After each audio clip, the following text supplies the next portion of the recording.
Hey, what's up, Diamonds? It's your boy, Christopher Doc Reed, your favorite relationship and life coach out here. One more again, telling you what your father didn't tell you and your mother did not know. Let's get into it. So, if you know anything about narcissists, you know that they feed off of attention. And if you've dealt with a narcissist, they may consider you a great source of supply, which means that you fuel that need for attention. Okay. Now, maybe you have continued to take the bait over and over and over again. Okay. They tell you that things are going to be different, and it ends up being exactly what it's always been. It's like Charlie Brown and Lucy. Okay, you know the story. She says Charlie Brown kicked the football. Charlie Brown says, no, I'm not going to kick the football because you're going to pull it away. She says, like any typical narcissist, I don't know if she's a narcissist, but she responds, I'm not going to do it. Why would I do something like that? Charlie Brown, man up and kick the football. Charlie Brown thinks to himself, she's going to pull it away. Against his better judgment, what does he do? He rears up, okay, and he goes and then he kicks that football, or tries to. And what does she do? She pulls it away. Charlie Brown goes, ah, boom, and lands on his back. Now he's looking up at the sky. And like you, who have taken the bait many, many times from the narcissist, Charlie Brown is left feeling hurt. He is feeling rejected. He's feeling broken. And this is no joke. This happens. Suicidal. Okay. Sometimes a narcissist can get you to the point where you even consider, to get rid of the pain, to stop hurting, that you would even be willing to take your own life. This is real talk. Okay. It's no joke. I can't tell you how many times I've heard this. All right. And their strategy, though, is not rocket science. Okay. They're not brilliant. They may think they're brilliant. They're not. Okay. All their tactics are designed to do one thing: get a response, period. Whether they're gaslighting, silent treatment, triangulation, etc., etc., etc., it doesn't matter. They just want to get that response so that you can be a source of supply. But what if you no longer were a source of supply for them? What would they have to do? They'd have to go look elsewhere. Now, let me say this. Hands down, the best response for a narcissist is absolutely no contact. Period. All right?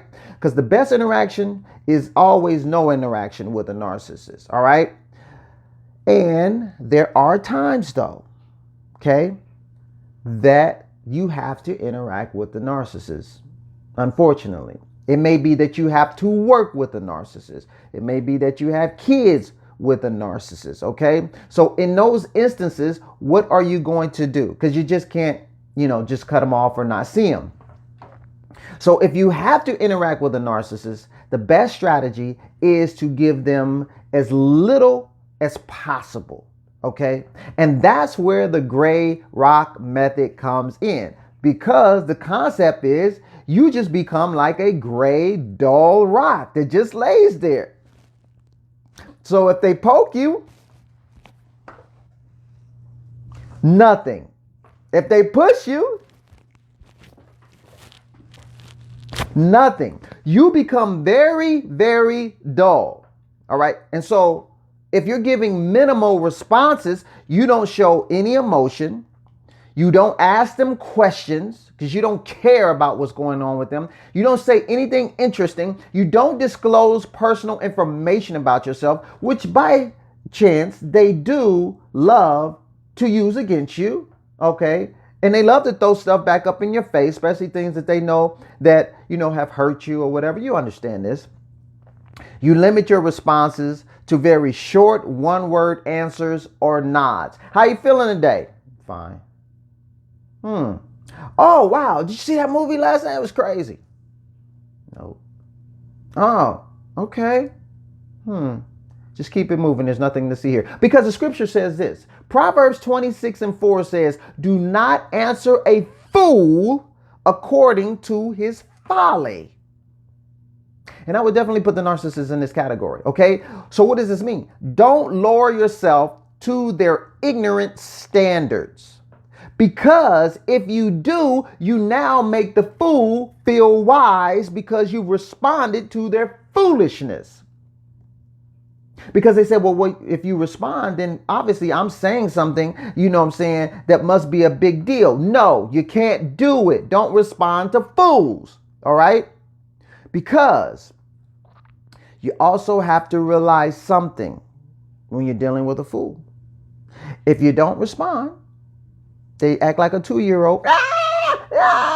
Okay, because they're going to say, well, they used to respond to this. Now they're not responding. I need to turn things up a little bit. I need to turn it up a notch. So they may try to, do things to poke you, maybe a little rage, maybe they may try to love bomb you again. Stick to the plan. Do not respond, okay? And they'll realize you're no longer a source of good supply. All right. And now you become narcissistic injury because now you're hurting them because someone that used to respond is no longer responding. So now obviously there's nothing interesting about them because you're no longer responding. They don't like that. All right. That's an indictment against them. Okay, so what they do is they act like a snake and they slither away. That may not be a snake. I don't know. I don't really do a good snake. It's very difficult. But here's the deal. Here's what I want to ask you. Do you keep feeding the narc supply? Is this what you've been doing? Okay. Do you keep taking the same bait over and over and over like Charlie Brown? You keep believing this time is going to be different. No, it's never going to be different. All right. And are you too addicted to this narc drug? If any of this is yes, you know what to do. Hit me up. Go to my website, christopherreed.org, and let's schedule a free 30-minute consult so we can talk about how to help you, how coaching can help you keep your boundaries firmly in place, because you are going to have rock solid boundaries. When you have to interact with a narcissist, you cannot give 1 inch because why? It's like answering a fool according to their folly, and you make them feel they're wise. You know I'm telling the truth because you've done it. Okay, so hit me up. Also, join me every Wednesday, 9 p.m. Eastern Standard Time in my closed Facebook group, The Diamond Mind. We have a great time. I speak for an hour. It's live. It's great talking about topics you want to talk about. Last time I talked about how unresolved baggage blocks access to love. And some of you, unfortunately, have become that bag lady. You've collected hurt and pain over the years. Now all your bags are filled. You got shopping bags. You got backpacks. You got all kind of bags now that's just surround, like hoarders, they just surround you, just stuff. Okay. Now this keeps you from love. Okay. And keeps love from you. Where's love supposed to get in? All this pain and hurt that surrounds you. And now it insulates you. All right. Now your pain has become almost your protector. And this is not a recipe for connecting with the man that God has for you. So if you want to be a part of that, if you want to listen to the replay, go to my website, christopherreed.org. See the link there where to join the Facebook group and check it out. So listen, I got to get out of here. Ladies, please stop responding to these fools, all right? So they can go away, understand that there is absolutely nothing to see here. All right, y'all take care. Peace.